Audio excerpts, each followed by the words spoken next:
¿Por qué es importante la geomática?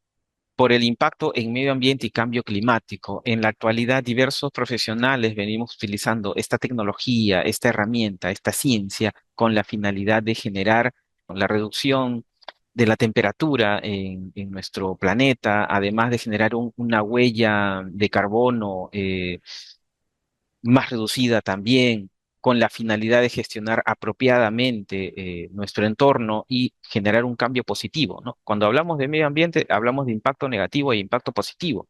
Entonces, el impacto negativo se ha venido dando desde la era de la revolución industrial y estamos en la actualidad con la finalidad de generar estos impactos positivos. Bien, ok, entonces. También tenemos el uso de esta tecnología aplicada a la agricultura de precisión y recursos naturales. En la actualidad se utilizan drones con sensores multiespectrales para poder identificar cuáles son las características de agua, suelo y vegetación. Básicamente, mediante el análisis de vegetación, nosotros podemos identificar cuál sería la problemática y poder aplicar los recursos o la gestión o el manejo agroforestal necesario. Bien, listo.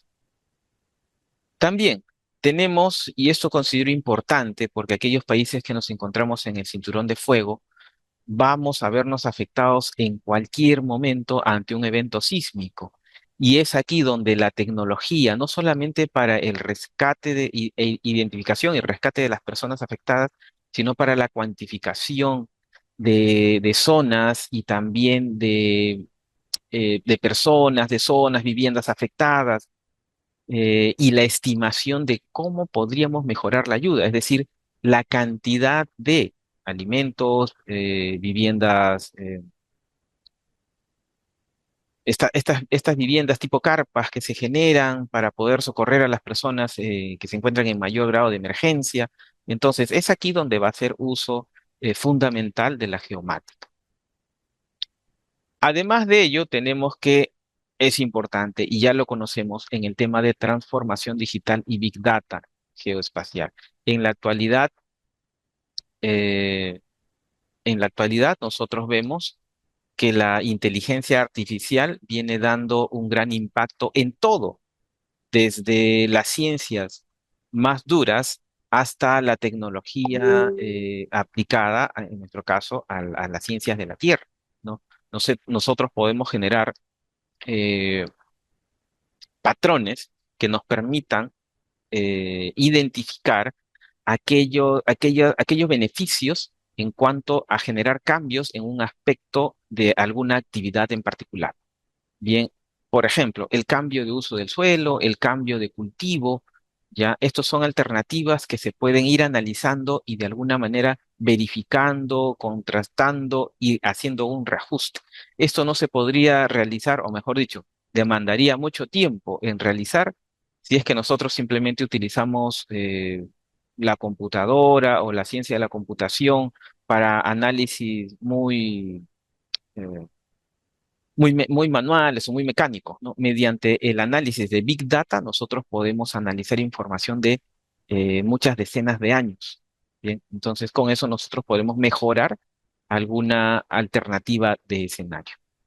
Bien, entonces hemos visto de por qué es importante la geomática, ya cada uno lo irá evaluando en el trabajo que realiza e incluso en aquella orientación que le quiere dar, ¿no? Porque muchas personas de repente nos encontramos trabajando en una empresa, en una oficina, en una institución pública quizás, y por otro lado queremos realizar otro tipo de trabajos, ya sea un emprendimiento, ya sea un negocio, eh, brindar un servicio, formar una ONG, e incluso si es que queremos fortalecer nuestras capacidades para el trabajo en el cual nos encontramos, ya tenemos de alguna manera esa referencia de todas las aplicaciones que es importante. Y por ejemplo, en el día a día nosotros vemos que hacemos uso de esta herramienta, de la geomática, porque siempre estamos pensando cuánto tiempo nos va a demorar trasladarnos de un punto a otro, o cuánto sería el costo del traslado hacia un determinado lugar, o quizás identificar cuál serían aquellos lugares óptimos para una residencia, ¿no? Si se encuentra cercano a un centro comercial, a una avenida principal, en todo momento estamos haciendo uso de la geomática. Bien, entonces vamos a ir de frente a lo que nosotros, no sé, a lo que lo hemos convocado, ¿no? Para hablar de topografía, de geodesia, o en este caso de GNSS, que viene a ser el uso de los equipos actuales, de los receptores GNSS. Vamos a conversar un poco de fotogrametría y cómo se integra toda esta información en un sistema de información geográfica. Al finalizar las presentaciones, nosotros vamos a ir registrando sus consultas a través del chat para poder responder a aquellas preguntas, interés o comentarios que tengan al respecto. Recuerden que todo es un proceso de mejora.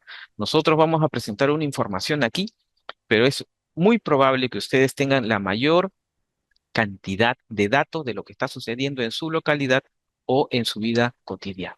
Bien, entonces, en relación a la topografía, para quienes se están introduciendo a este mundo, en sencillo es la ciencia que estudia la representación detallada del terreno.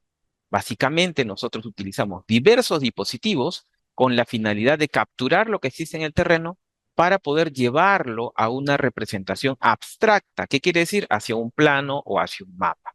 Bien, ¿por qué es importante? Porque es la base de la ingeniería y de cualquier proyecto constructivo o de elaboración de infraestructura.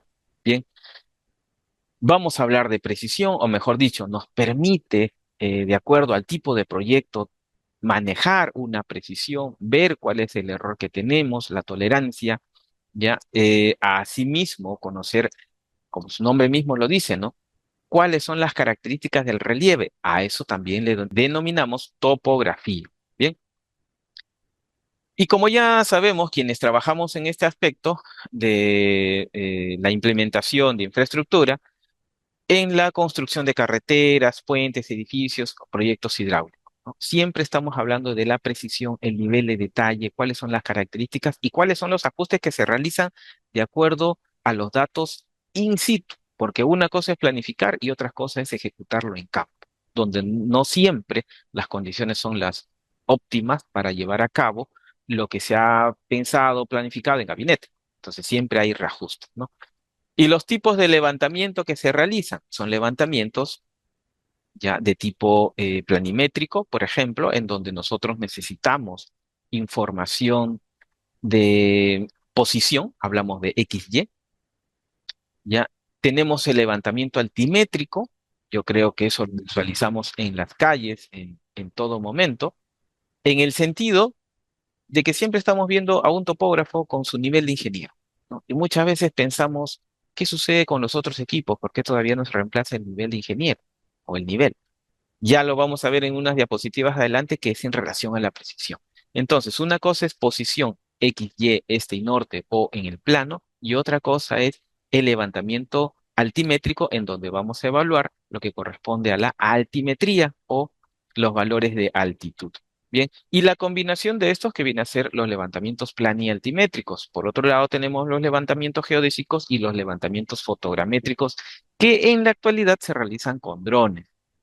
Los levantamientos geodésicos habrá que entender en primera instancia que la topografía se emplea para dimensiones, vamos a llamarlas así, limitadas de terreno, hasta 25 kilómetros, nos dice la bibliografía.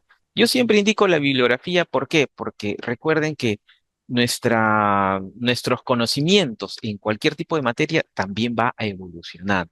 Entonces, de acuerdo a la bibliografía actual, se menciona que hasta 25 kilómetros podemos trabajar con topografía. Posterior a ello, vamos a utilizar la geodesia para realizar la toma, perdón, la medición de nuestro planeta en extensiones mucho más grandes. A ver, esto. De pasada también estoy contestando el chat. Ya, listo. Y en relación al levantamiento fotogramétrico, quienes sean de mi promoción, sean base 4 en adelante, recordarán pues que hacíamos esos trabajos con las fotografías aéreas tomadas con avioneta, ¿no? Entonces, en la actualidad se han abaratado los costos al utilizar drones. en donde salimos a campo el piloto y un asistente, o salimos dos pilotos. Y eso es mucho más barato pues que pagar una hora de vuelo en avioneta. Entonces, eso permite una agilidad y reducción de costos en la generación de información geoespacial. Por otro lado, ¿qué herramientas se utilizan? Las herramientas topográficas más resaltantes, ya sabemos que están las estaciones totales robóticas. Ya sabemos nosotros, existen N equipos en la actualidad, ¿ya? Sin embargo, aquí yo estoy mostrando un resumen de lo que vendría a ser la tecnología más actual y a la que se encuentra a vanguardia, es decir, las estaciones totales robóticas, los receptores GNSS de alta precisión, ¿ya? Los escáner láser, por ejemplo, aquí se ha realizado el escaneo de un túnel, ¿no? El escaneo de un túnel en donde podemos ver cómo se registra toda la información de, bueno, en este caso de dicha galería, ¿no? Dicha galería minera, que puede ser utilizando un SLAM, un dispositivo de mano para el escaneo del entorno, o puede ser empleando un dron terrestre, un robot, como se puede ver aquí, similar a un perrito de juguete. ¿Ya? También se instala un sensor LIDAR que lo transporte y que registre la información de su entorno. Además que el operador está recibiendo la información de manera directa. Por otro lado, también en la actualidad hablamos de drones, pero en su momento ya ni siquiera vamos a tener pilotos en campo, sino como lo que observamos aquí en la parte inferior, tenemos un dron autónomo o dron cautivo. ¿Qué significa? Un dron que se instala en una especie de baúl que tiene su sensor meteorológico y de acuerdo a las condiciones, el dron sale de ese baúl, a llamarlo así, a realizar su ejecución de vuelo programada. Esa ejecución de vuelo de repente puede ser programada en otro país y recibe la información vía señal celular o mediante una comunicación por red de internet cableado, porque se supone, no se supone, esta instalación de dispositivos se realiza pues en industrias o en lugares que de alguna manera tengan un tipo de comunicación, así como existen las estaciones meteorológicas remotas, igual esto vendría a ser algo similar, pero con un dron, en donde ejecuta su plan de vuelo de manera automatizada. Y por otro lado, tenemos los software de procesamiento que nos permiten integrar toda la información y a la vez nos permite generar proyectos o propuestas o alternativas de diseño para poder adaptar el territorio. Recuerden, la geomática no solamente nos permite conocer el territorio, sino también adaptarlo de la manera en que sea más beneficiosa y mejore la calidad de vida de las personas. Bien, seguimos. Hablando de GNSS, nosotros, un concepto también bastante general y concreto, es el sistema de navegación por satélite que nos va a permitir obtener coordenadas. Y como su nombre lo dice, navegación por satélite. Por lógica, necesitamos estar en contacto con el espacio, con el cielo, con la superficie. De lo contrario, imagínense una galería en las imágenes anteriores que hemos visto. No podríamos tener una señal GPS, ¿verdad?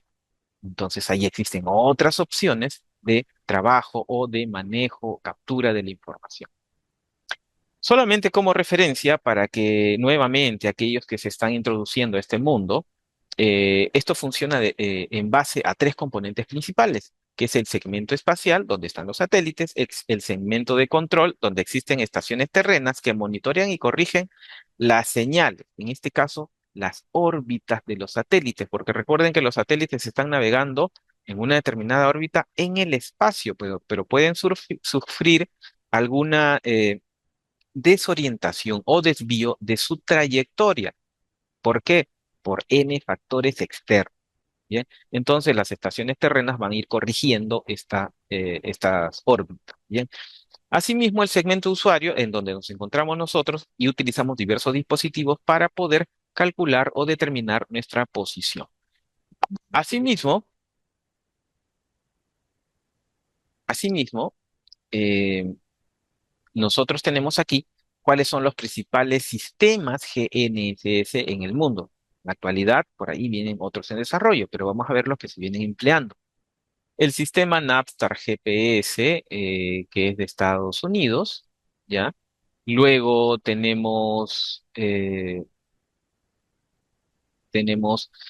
sistema GLONASS, que es ruso, ¿ya? Por otro lado tenemos el sistema Galileo, que es europeo, en realidad pertenece a la Unión Europea, y el Beidou, que es de China, ¿ok? A ver, indican que hay personas que están en espera. Ok, seguimos. Si alguien más estuviera en espera, lo escribe, bueno, comunican que lo escriban en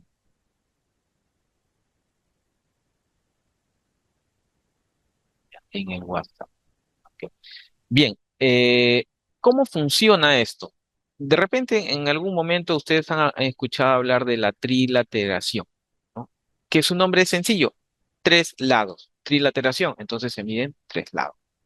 ¿Cómo funciona esto? Los satélites están en el espacio y tres satélites se necesitan para poder determinar la ubicación de un observador o de un usuario en el planeta.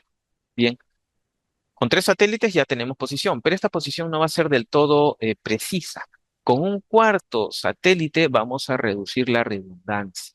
Bien, entonces con un cuarto satélite ajustamos o se ajusta o se mejora la precisión, el posicionamiento de un observador. Llámese observador la persona que tiene un receptor GNSS, que puede ser un reloj, un celular, un dispositivo geodésico, un navegador, pero que les permite obtener coordenadas, ubicación en la superficie. Bien, así funciona. Luego, dentro del uso de GNSS en la topografía, vamos a ver que existen posicionamientos absolutos y relativos. El posicionamiento absoluto es aquel que solamente va a emplear un dispositivo y donde la precisión va a ser estándar. Vamos a tener una precisión de 2 a 5 metros, quizás en algunos lugares más encañonados o con problemas de edificios altos, la precisión puede llegar de 10 a 30 metros.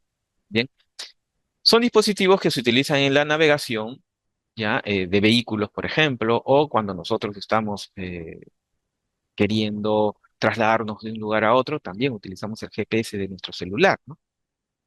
Es así en que donde nosotros vamos a obtener un posicionamiento absoluto. ¿Bien? Y el posicionamiento relativo es el posicionamiento diferencial, es decir, vamos a tener dos receptores en donde la información es recibida y nos permite generar una corrección. Para eso podríamos mencionar, quienes ya venimos trabajando en ello, los métodos de obtener la corrección de la posición en tiempo real. Recuerden que el posicionamiento absoluto no corrige posición. La posición es estándar, la precisión es estándar, 2, 5, 10 metros.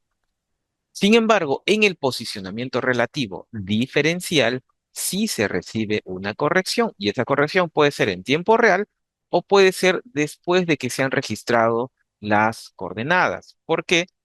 Porque ahí nosotros vamos a necesitar un software de gabinete de postproceso para poder obtener precisiones centimétricas o milimétricas. Y además de ello, se viene trabajando ya en la actualidad con un nuevo término que es el PPP, ¿no? Por un lado tenemos el RTK, el PPK y el PPP, que viene a ser el posicionamiento en punto preciso, en donde no se requiere una estación base ya para realizar la corrección.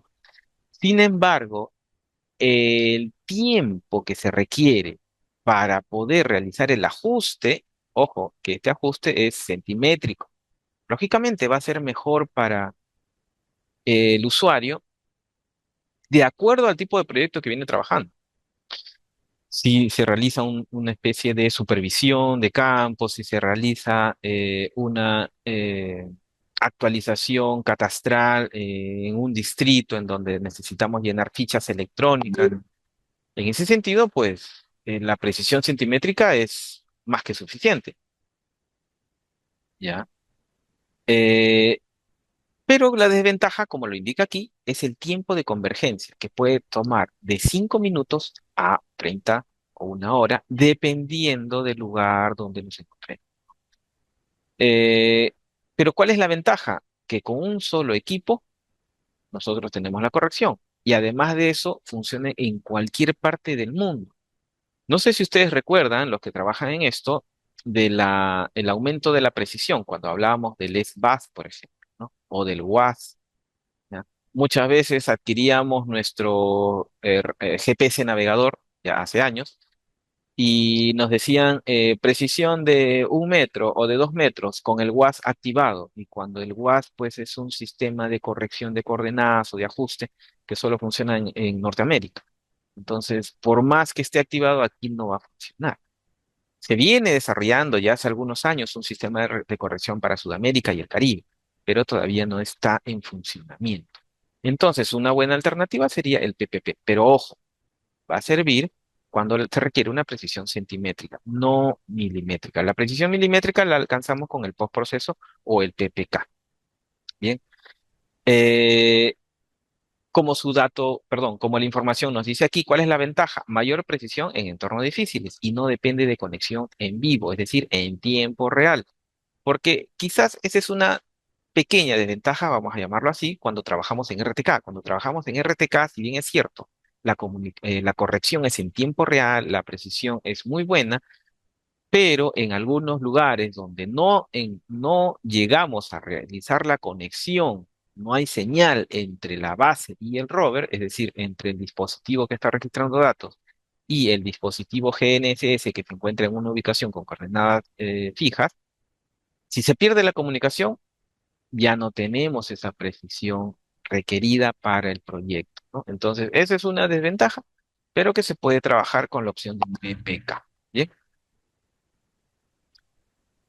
Sí, estamos grabando la sesión. Al final vamos a comentar bueno, vamos a dejar posteriormente un link en donde puedan acceder a dicha grabación. Ok, continuamos entonces para no demandar más tiempo. Ya estamos abordando bastantes minutos.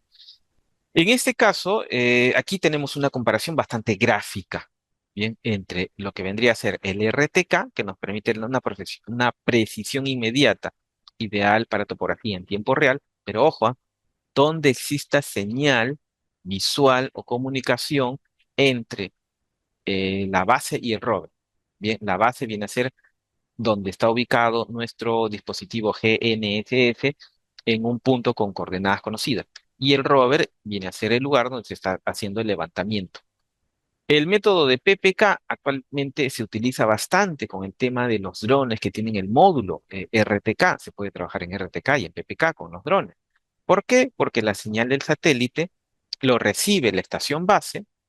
Luego, esta misma señal lo recibe el dron y en un postproceso se puede generar el geoetiquetado de las fotografías para conseguir esa precisión centimétrica de dichas fotos tomadas con el dron. Bien, por eso nos dice ideal para fotogrametría avanzada. ¿Ok? También hay drones mejor dicho, el dron que tiene este módulo para trabajar en PPK, lógicamente también permite el RTK. ¿Ya?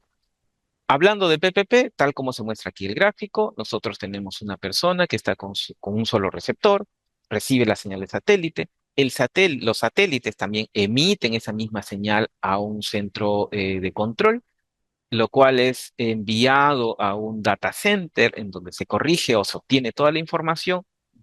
Regresa la información a la antena para ser remitida hacia los satélites y los mismos satélites son los que envían esa corrección al receptor GNSS. ¿Cuál es la característica? Que para que se cumpla todo ese ciclo puede tomar bastante tiempo. En el mejor de los casos, 5 minutos, en otros casos, 30 minutos, 1 hora. Va a depender mucho de las condiciones locales en cuanto al posicionamiento del receptor y la ubicación de satélites en el espacio, en el cielo, sobre el observador. Bien, listo. Eh, ¿Qué más tenemos aquí? Por otro lado, la fotogrametría. Ya sabemos que la fotogrametría ha evolucionado, es la ciencia que nos permite obtener información del terreno a partir de imágenes. Se empezó con fotogrametría terrestre, aérea y en la actualidad tenemos la fotogrametría con drones. Siempre preguntan, ¿la fotogrametría o los drones van a reemplazar a la estación total, al topógrafo que esté en campo? La respuesta es no. Todo se complementa. Nosotros tenemos, por un lado, la topografía clásica, que es el método directo de toma de datos, y por otro lado tenemos la fotogrametría, que es el método indirecto para la recopilación de información. En este cuadro se resume algunas ventajas, desventajas y cuáles son las características. Lo principal, voy a ir a las ventajas y desventajas.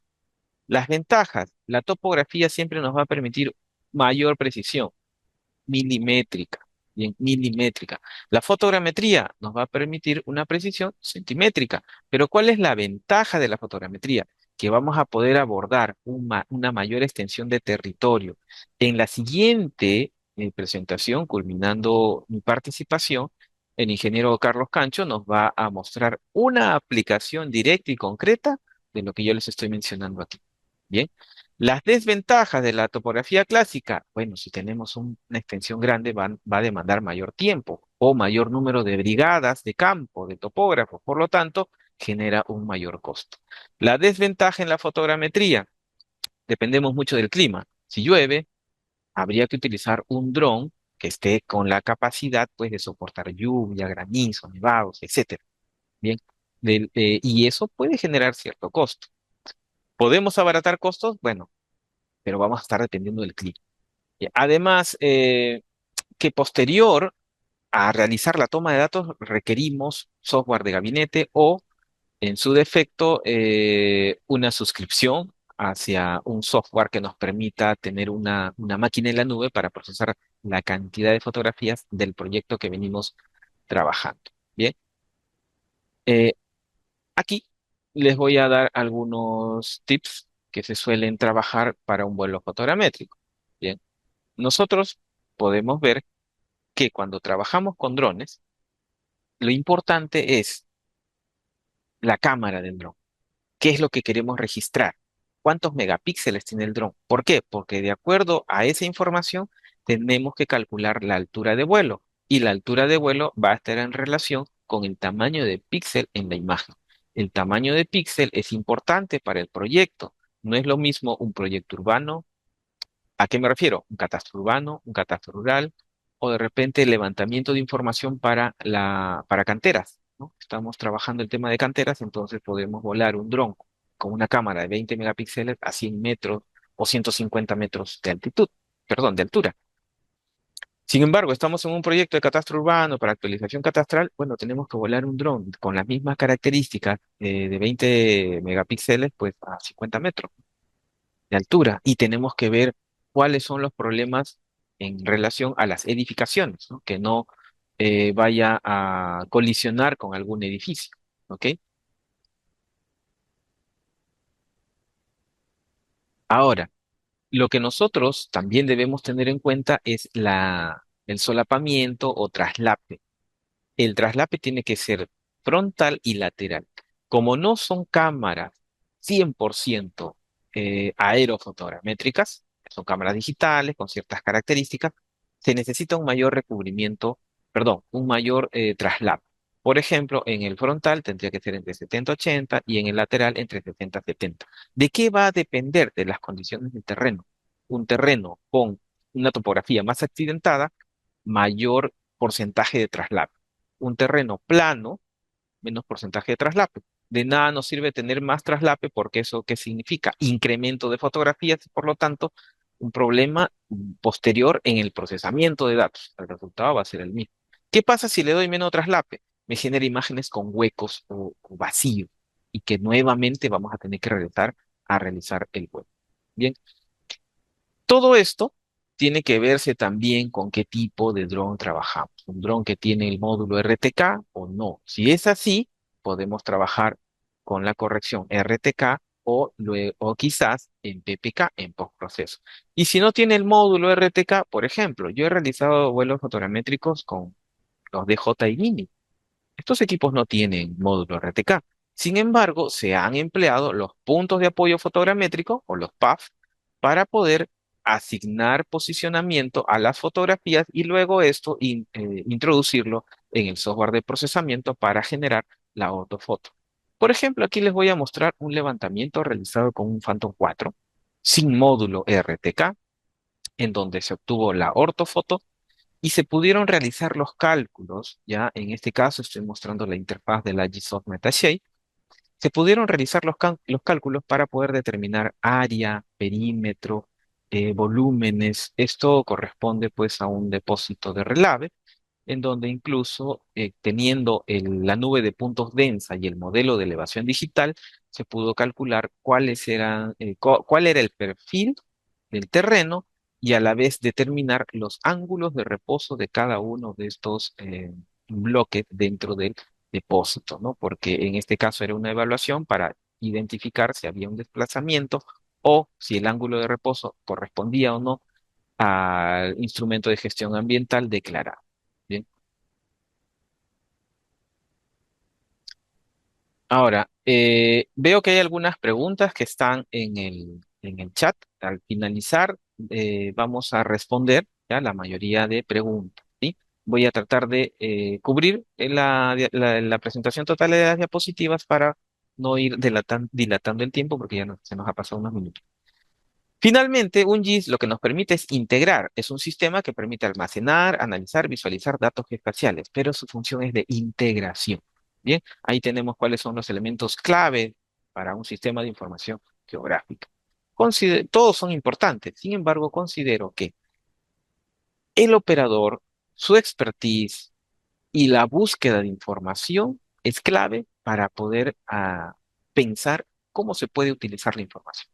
Por ejemplo, aquí, en este proyecto, se tuvo que elaborar, aquí se quería analizar el muro de contención eh, de un depósito de relaves, ¿ya? De relaves mineros, con la finalidad de identificar nuevamente la verticalidad del muro y a la vez entender si había o no un desplazamiento o necesitaba una mejora para esa infraestructura.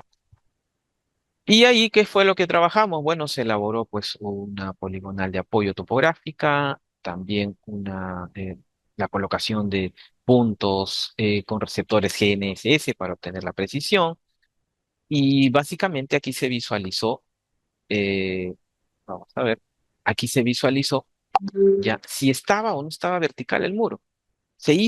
Después de tomar todos los datos con un vuelo fotogramétrico, en este caso horizontal, ya no vertical, sino horizontal, tomando fotos al muro, y utilizando un software GIS, en este caso ArcGIS, con la nube de puntos densa pudimos analizar la verticalidad del muro. Se elaboraron las secciones transversales de la nube de puntos y se pudo calcular cuál era el desplazamiento.